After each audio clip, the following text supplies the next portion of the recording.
হঠাৎ সবাই তাকাবে একদিকে, ইবলিস দাঁড়িয়ে আছে। কিন্তু আজ সে নেতা না, আজ সে নিজেই অভিযুক্ত।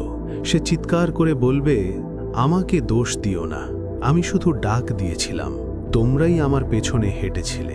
সূরা ইব্রাহিম আয়াত ২২। সেদিন বুঝবে যাকে বন্ধু ভেবেছিলে সে ছিল সবচেয়ে বড় শত্রু।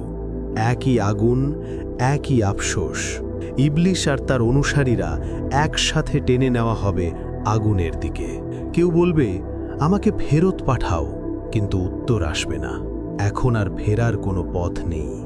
ইবলিস হারবে, এটা নিশ্চিত। কিন্তু প্রশ্ন একটাই, সে একা হারবে নাকি তুমি তার সাথে?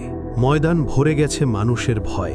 সূর্য মাথার ওপর, কিন্তু আলো নেই, শুধু অসহনীয় উত্তাপ। ঘাম নয়, যেন আতঙ্কই শরীর বেয়ে ঝরছে। মানুষ দাঁড়িয়ে আছে একা।